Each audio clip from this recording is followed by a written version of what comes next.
Hey hi guys, எல்லாரும் எப்படி இருக்கீங்க? இன்னைக்கு நான் உங்களுக்கு கொண்டு வந்திருக்கிற படத்தை பற்றி சொல்லணும்னா இது ரொம்பவே டிஃப்ரெண்ட்டான ஒரு ஸ்டோரி. அதுவும் இல்லாமல் இந்த படத்தில் காமெடிக்கு பஞ்சமே கிடையாது.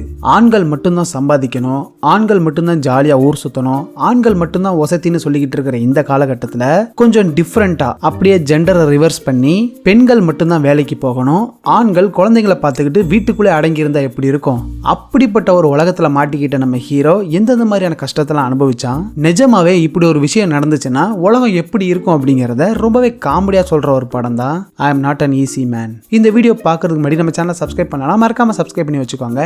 இப்போ வாங்க நம்ம கதைக்குள்ள போயிடலாம். இந்த படத்தோட ஓப்பனிங் சீன்ல ஒரு ஸ்கூல்ல பசங்களுக்கு டிஃப்ரெண்டா காஸ்டியூமை போட்டு விட்டு ஒரு பிளே நடக்க இருக்குது.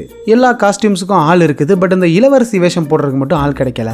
அதுவும் இல்லாம இன்னும் கொஞ்ச நேரத்துல ஷோவும் ஸ்டார்ட் ஆகிரும். இப்போ என்ன பண்றதுன்னு தெரியாம அங்க இருக்கிற டீச்சர்ஸ் எல்லாரும் திருன்னு முழிச்சுக்கிட்டு இருக்கும்போது ஒரு குட்டி பையன் மட்டும் அவனோட கேர்ள் ஃப்ரெண்டை இம்ப்ரெஸ் பண்றதுக்காக இந்த இளவரசி வேஷத்துக்கு ஓகே சொல்லிடுறான். ஆக்சுவலா அந்த குட்டி பையன் வேற யாரும் இல்ல, இவன் தான் நம்ம கதையோட ஹீரோ. அந்த இளவரசி காஸ்டியூம் எடுத்து மாட்டிக்கிட்டு இவன் ஸ்டேஜ்ல ஏறி நிக்கவும் ஆடியன்ஸ் எல்லாரும் இவனை பார்த்து விழுந்து விழுந்து சிரிக்கிறாங்க. இதுல கொடுமை என்னன்னா, எந்த பொண்ணை இம்ப்ரெஸ் பண்றதுக்காக இவன் இந்த வேஷத்தை போட்டானோ அந்த பொண்ணை இவனை கிண்டல் பண்ணி பயங்கரமா சிரிக்கிறா. இதை பார்த்ததும் இந்த சின்ன வயசுலயே பொண்ணுங்க மேல பயங்கரமா வெறுப்பு வர ஆரம்பிச்சிருது. சொல்லப்போனா ஒரு ஆணாதிக்கம் கொண்டவனா மாற ஆரம்பிச்சிடறான். அப்படியே கட் பண்ணா நம்ம ஹீரோ இப்போ ஒரு பெரிய ஆளா வளர்ந்துட்டான். இவன் இந்த டேட்டிங் மாதிரியான ஒரு ஆப்பை ரெடி பண்ணியிருப்பான் போல, அதை பத்தி தெளிவா மீட்டிங்ல எக்ஸ்பிளைன் பண்ணிக்கிட்டு இருக்கான். இந்த ஆப்ல கூட பொண்ணுங்களை கேவலப்படுத்துற மாதிரியான விஷயங்கள்லாம் இருக்குது போல. இதை பார்த்ததும் அந்த மீட்டிங்ல இருந்த ஒரு லேடி இவனை எதிர்த்து கேள்வி கேட்கறாங்க. ஆனா அதை பத்திலாம் அவன் கண்டுக்காம ரொம்பவே திமிரா பேசி அந்த பொண்ணை வாய் அடைச்சிடறான். இதுல ஒரு கொடுமை என்னன்னா, அங்க இருந்த ஒருத்தன் கூட அதை கண்டுக்கவே இல்லை. அதுவும் இல்லாம இவனோட இந்த ஐடியா பாஸுக்கு ரொம்பவே பிடிச்சி போயிருது.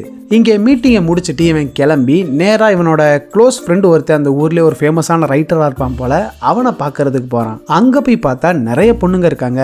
நம்மளாலதான் பொண்ணுங்களை அடக்கி ஆளணும்னு நினைப்பானே. அந்த ரைட்டர் ஃப்ரெண்டுக்கு அசிஸ்டன்ட் பொண்ணு ஒருத்தி இருப்பா. அவள்கிட்ட ஆரம்பிச்சு அங்க இருக்கிற எல்லா பொண்ணுங்க கிட்டையும் நம்ம ஹீரோ வளைச்சு கடலை போட்டுக்கிட்டு இருக்கான். இவன் அந்த ரைட்டர் ஃப்ரெண்டு கிட்ட பேசிக்கிட்டு இருக்கும்போது இந்த ஃப்ரெண்டோட பொண்டாட்டியும் இவனோட பசங்க அங்க வராங்க. என்னன்னு தெரியல, அந்த பொண்டாட்டிக்காரி ரொம்பவே கோவமா பேசிட்டு அங்க இருந்து போயிடுறா.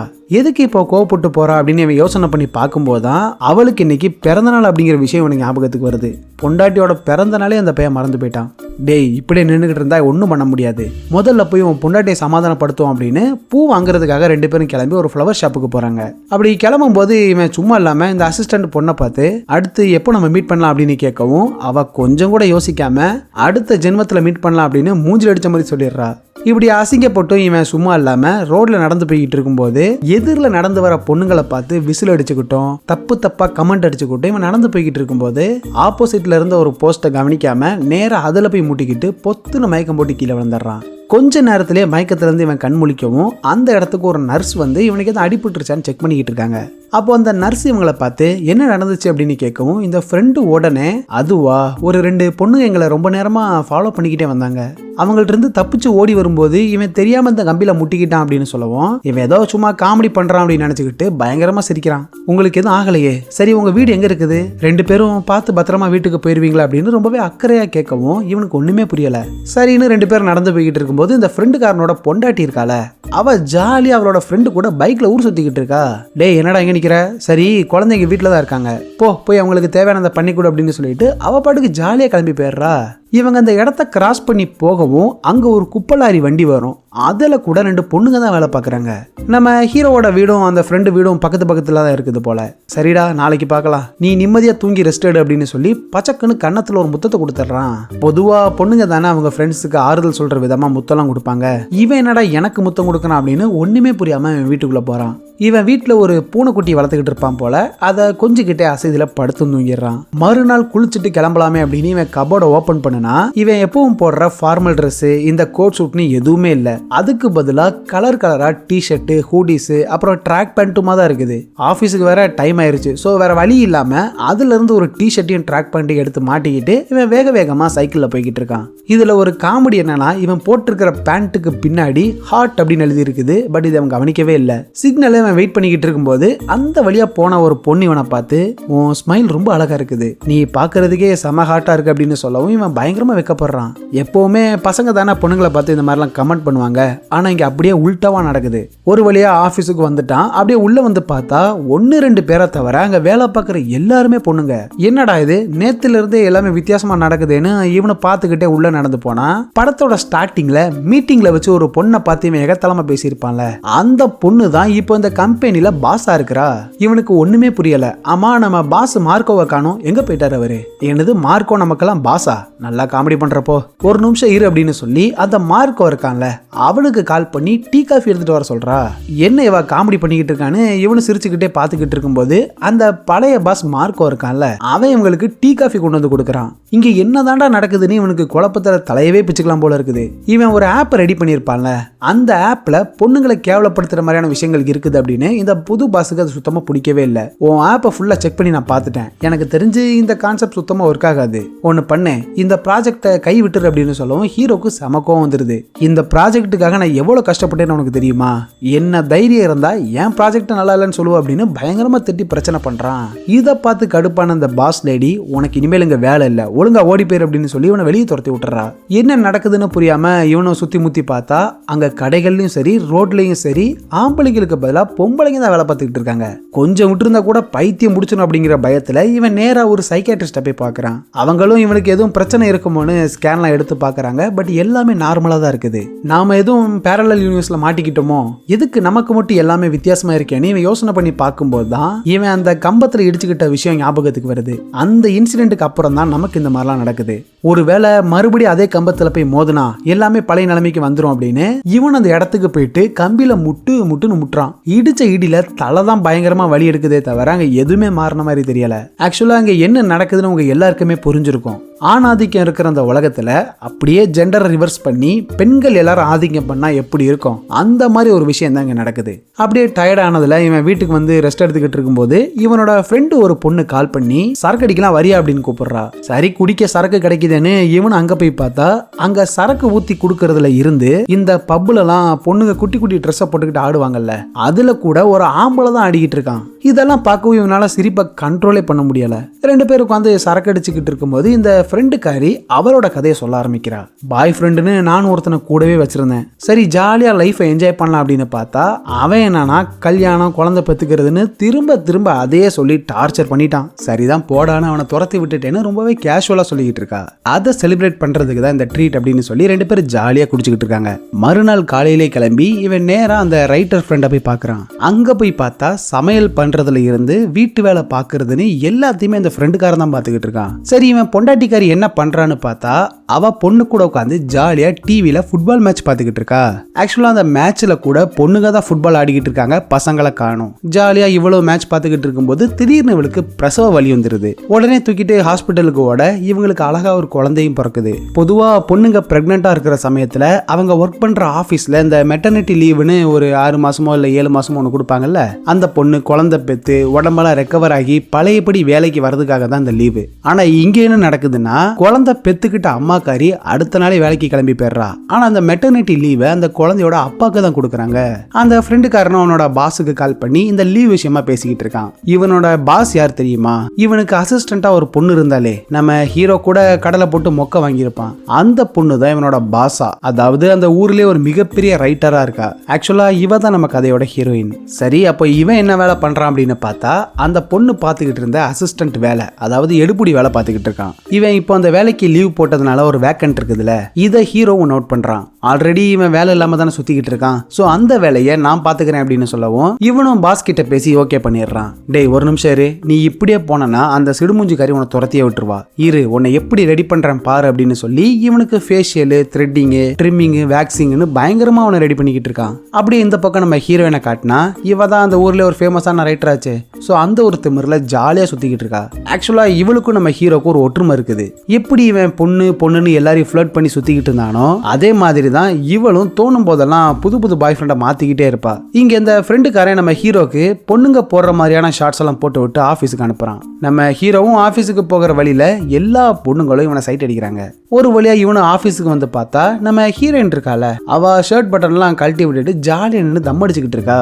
ஓ நீ தான் அந்த ஆளா, சரி எந்த பிரச்சனையும் பண்ணாம ஒழுங்கா வேலை பார்க்கணும் சரியா, அது வரைக்கும் பாரு, அதுதான் உன்னோட டெஸ்க், நீ இங்கே இரு, நான் ஒரு வேலை விஷயமா வெளியில போயிட்டு வந்தேன் அப்படின்னு சொல்லிட்டு இவ கிளம்பவும் இவன் அப்படியே ஆபீஸ் ஃபுல்லா சுத்தி பார்த்துக்கிட்டு இருக்கான். அப்போ அவங்க கிளீனிங் வேலைக்காக வந்த ஒரு ஆளு நம்ம ஹீரோ கிட்ட, சார் உங்க மேடம் எழுதுற புக்ஸ் எல்லாம் எனக்கு ரொம்ப ரொம்ப பிடிக்கும், அவங்க எழுதுற ஒவ்வொரு கதையிலையும் உயிர் இருக்குது, சொல்ல போனா அவங்கள மாதிரி ஒரு ஆளை நான் பார்த்ததே இல்லை அப்படின்னு நம்ம ஹீரோயினை புகழ்ந்து தள்ளுறான். தான் கண்ணு முன்னாடியே ஒரு பொண்ணை இப்படி புகழ்ந்து பேசுறத ஹீரோவால பொறுத்துக்கவே முடியல. அன்னைக்கு ஈவினிங் இவன் வேலையை முடிச்சுட்டு வீட்டுக்கு நடந்து போய்கிட்டு இருக்கும்போது ஹீரோயின் கார்ல அங்க வரா. என்ன நடந்து போய்கிட்டு இருக்க, நான் வேணும்னா உன்னை ட்ராப் பண்ணவா அப்படின்னு கேட்கவும் ஆல்ரெடி இவன் வேற செம்ம கடுப்புல இருக்கான். இல்ல தெரியாம தான் கேட்கறேன், இங்க என்ன நடந்துகிட்டு இருக்குது? பொதுவா பசங்க தான் காரை எடுத்துக்கிட்டு வந்து பொண்ணுங்களை இம்ப்ரெஸ் பண்ண ட்ரை பண்ணுவாங்க, ஆனா இங்க என்னன்னா அப்படியே உல்டாவா நடக்குது.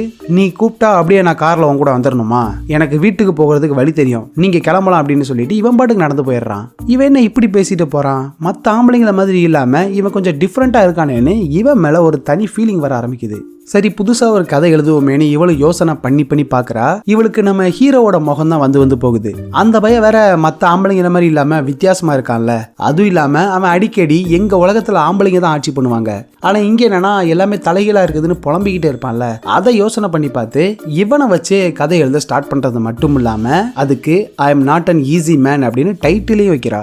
மறுநாள் இந்த ஃப்ரெண்டுக்காரன் இருக்கான்ல, அவன் நம்ம ஹீரோவை கூட்டிக்கிட்டு ஒரு முக்கியமான இடத்துக்கு போறான். அப்படி இவனுக்கு எங்க வந்திருக்கானுங்கன்னு பார்த்தா, எப்படி நம்ம நாட்டில் பொண்ணுங்களுக்கு ஒரு பிரச்சனைனா குரல் கொடுக்கவும் அவங்களோட உரிமைகளை மீட்டெடுக்கவும் மகளிர் சங்கம்னு ஒன்று இருக்குதோ, அதே மாதிரி இங்க ஆண்களுக்கான உரிமைகளை மீட்டெடுக்கிறதுக்கு ஆண்கள் சங்கம்னு ஒன்று இருக்குது. இவனுக்கு ஏதோ பொண்ணுங்களோட அராஜகத்தை எதிர்த்து போராட்டம் பண்ண போறாங்களாம். அதுக்கு ஆள் திரட்டுறதுக்கு தான் ஃப்ரெண்டுக்காரன் ஹீரோவை கூட்டிட்டு வந்திருக்கான். கேட்கறதுக்கே சமகாமடியா இருக்குல்ல. இதெல்லாம் பார்க்கும்போது ஹீரோவால கொஞ்சம் கூட சகிச்சிக்கவே முடியல. டென்ஷன்ல சரக்கடிக்கலாமேனு பக்கத்துல இருக்கிற ஒரு பாருக்கு போனா அங்க ஆல்ரெடி நம்ம ஹீரோயின் உட்காந்து சரக்கு அடிச்சுக்கிட்டு இருக்கா. அடே யார் வந்திருக்கான்னு பாரு, சரி வா வா வந்து உட்காரு அப்படின்னு சொல்லி இவனுக்கு சரக்கு வாங்கி கொடுக்குறா. ஆமா உன்ட்ட ஒன்று கேட்கணும்னு நினைச்சேன், அடிக்கடி என்னோட உலகத்துல இந்த மாதிரி நடக்குது அந்த மாதிரி நடக்குதுன்னு சொல்லிக்கிட்டே இருப்பல, அது என்னது எனக்கு கொஞ்சம் தெளிவா சொல்ல முடியுமா அப்படின்னு கேட்க இவனும் நடந்த எல்லா விஷயத்தையும் சொல்றான். நான் ஒரு நாள் நடந்து போய்கிட்டு இருக்கும்போது தெரியாம கம்பத்துல முட்டிக்கிட்டேன், என்னன்னு தெரியல, அன்னையில இருந்து எல்லாமே தலைகீழா நடக்குது. ஆம்பளைங்க தான் வெளியில வேலைக்கு போய் சம்பாதிப்பாங்க, பொண்ணுங்க வீட்டுல இருந்து குழந்தைங்களை பார்த்துப்பாங்க. அதுவும் இல்லாம பொண்ணுங்க தான் எப்ப பார்த்தாலும் மேக்கப் போட்டுக்கிட்டே இருப்பாங்க. ஆனா அந்த இன்சிடென்ட்டுக்கு அப்புறம் எல்லாமே ஆப்போசிட்டா நடக்குதுன்னு எல்லா கதையும் சொல்றான். இதை கேட்டதும் ஹீரோயினால நம்ப முடியல, நம்பாம இருக்கவும் முடியல. இந்த கான்செப்டை கேட்கறதுக்கே நல்லா இருக்குது, பேசாம இதே ஒரு புக்கா எழுதுனா என்னன்னு பயங்கரமா ஒரு பிளான போடுறா. நம்மளால கொஞ்சம் அளவுக்கு அதிகமா குடிச்சதுல இவனால சரியா நிக்க கூட முடியல. அப்புறம் ஹீரோயின் தான் ஒரு கேபை ரெடி பண்ணி இவனை பத்திரமா அதில் அனுப்பி வைக்கிறா.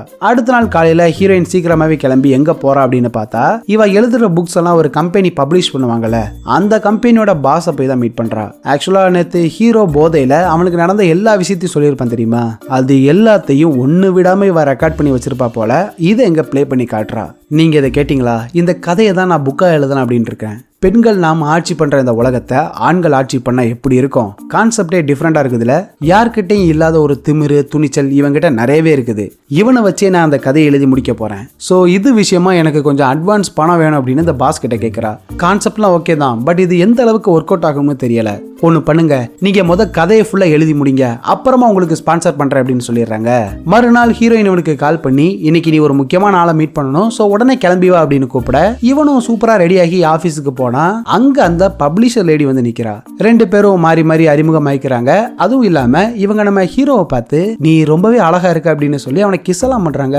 அங்க மீட்டிங்கை முடிச்சுட்டு ரெண்டு பேரும் நடந்து போய்கிட்டு இருக்கும் போது என்னோட பழைய உலகத்துக்கே போகணும் போல இருக்குன்னு ஹீரோ விடாம புலம்பிக்கிட்டே இருக்கான். இப்போ என்ன, உன்னோட உலகத்துக்கு போகணும் அவ்வளவுதானே, ஏன் கூடவா அப்படின்னு சொல்லி ரிவர்ஸ் கிளப்னு ஒரு இடத்துக்கு கூட்டிட்டு போறா. இது என்னடா ரிவர்ஸ் கிளப் அப்படின்னு பார்த்தா, அங்க நம்ம ஹீரோ சொன்ன மாதிரியே பொண்ணுங்க மாதிரியும் ஆம்பளை மாதிரி இருக்கக்கூடிய ஒரு இடம். அதாவது ஹீரோவோட பழைய உலகம் எப்படி இருக்குமோ அதே மாதிரி தான் இந்த ரிவர்ஸ் கிளப் இருக்கும். இதை பார்க்கவும் ஹீரோவால சந்தோஷத்தை கண்ட்ரோலே பண்ண முடியல.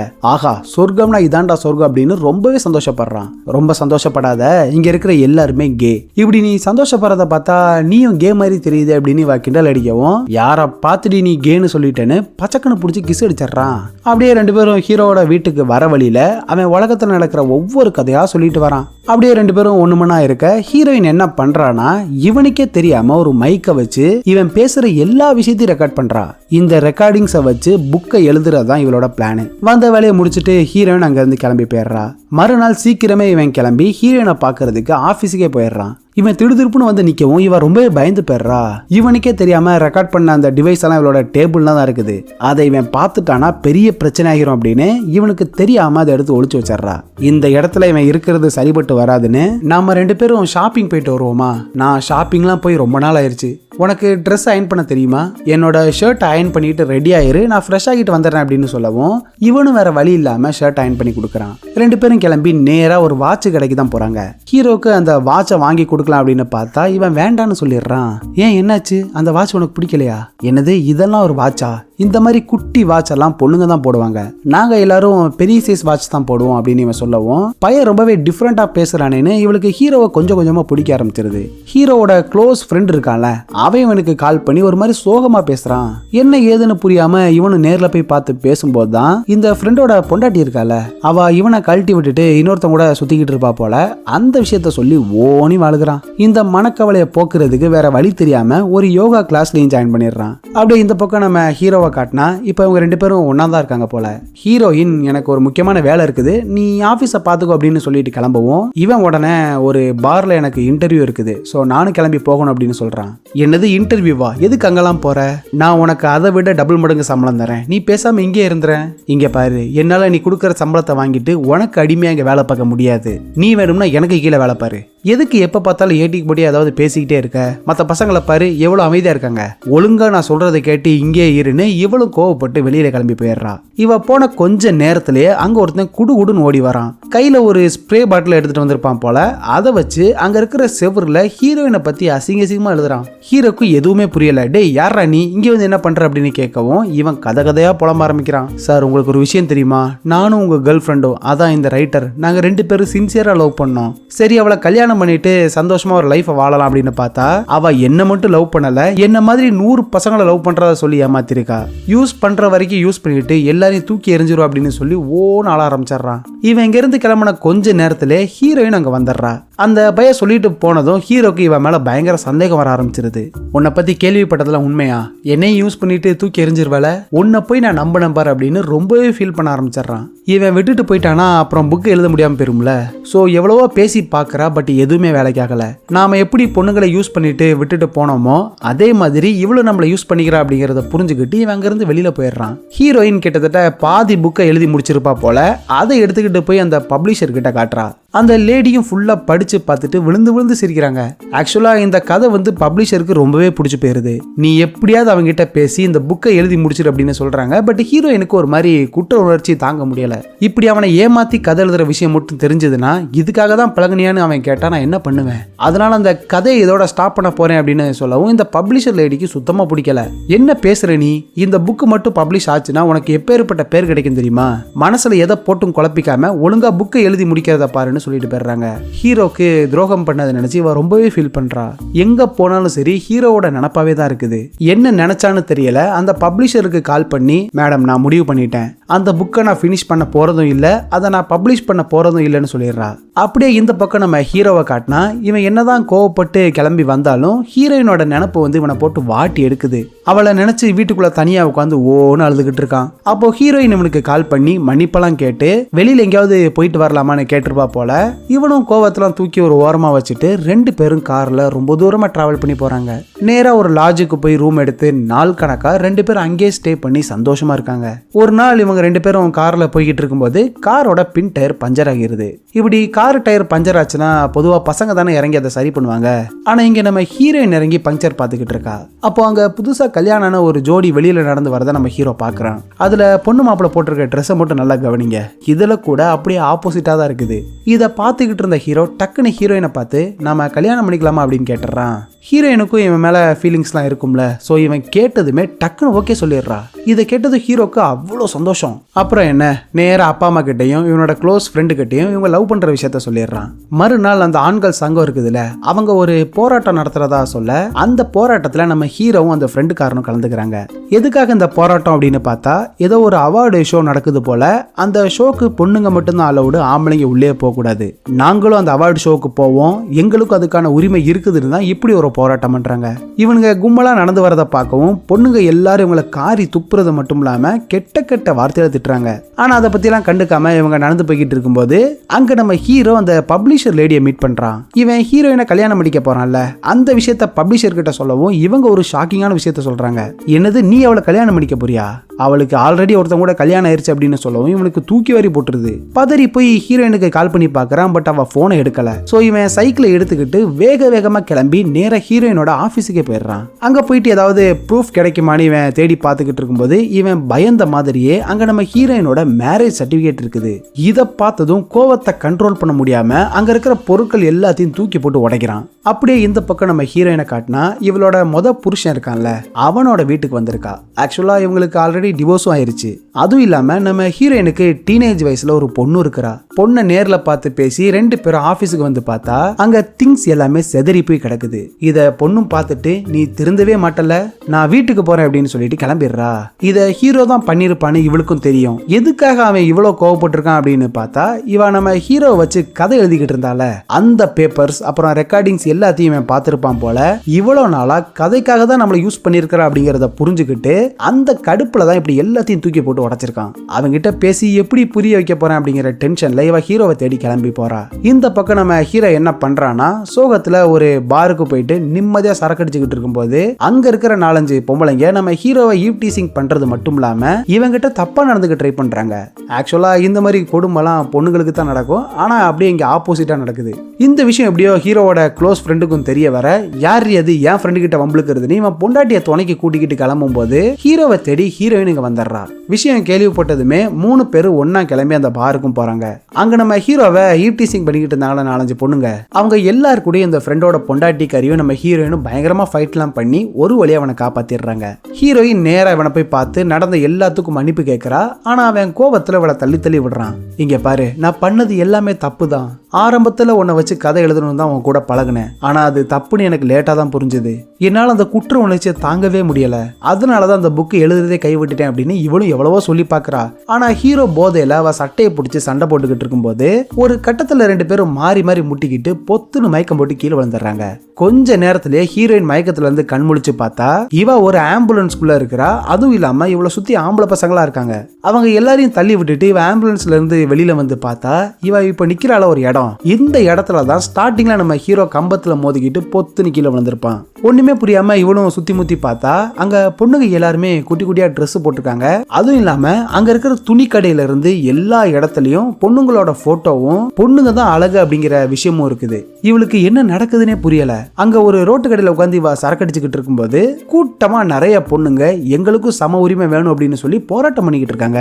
எப்படி நம்ம ஹீரோ பயங்கர குழப்பத்துல சுத்திக்கிட்டு இருந்தானோ அதே நிலைமை தான் இப்போ நம்ம ஹீரோயினுக்கும். ஆக்சுவலா ஹீரோ இவ கிட்ட சொன்ன ஒவ்வொரு விஷயமும் இப்போ உண்மையா நடக்கிறத பார்த்ததும் இவளுக்கு ஒண்ணுமே புரியல. அதிர்ச்சியில அப்படியே சுத்தி முத்தி பார்த்துக்கிட்டு இருக்கும்போது அந்த கூட்டத்துக்கு நடுவுல இவளோட பேரை சொல்லி கூப்பிட்டுக்கிட்டே நம்ம ஹீரோ அங்க ஓடி வரான். அவனை அங்க பார்த்த சந்தோஷத்துல ஹீரோயினும் குடுகுடுன்னு ஓடி போக இந்த இடத்துல படத்தை முடிக்கிறாங்க. நீங்க சொல்லுங்க, படம் எப்படி இருந்துச்சு? ஆக்சுவலா இந்த படத்துல என்ன சொல்ல வராங்கன்னா, ஆண்கள் மட்டும்தான் பெரிய ஆளு, பொண்ணுங்க எல்லாரும் எங்களுக்கு கீழே தான் இருக்கணும் அப்படின்னு சொல்லிட்டு இப்போ வரைக்கும் நிறைய பேர் சுத்திக்கிட்டு இருக்காங்க. அவங்க எல்லாருக்கும் புரியுற விதமா இந்த உலகம் அப்படியே ஆப்போசிட்டா மாறி இருந்தா நாங்க படுற கஷ்டம் உங்களுக்கு புரியும்னு ரொம்பவே சூப்பரா சொல்லியிருக்காங்க. அடுத்து இதே மாதிரி சூப்பரான படத்தோட உங்களை சந்திக்கிறேன். அது வரைக்கும் டாடா.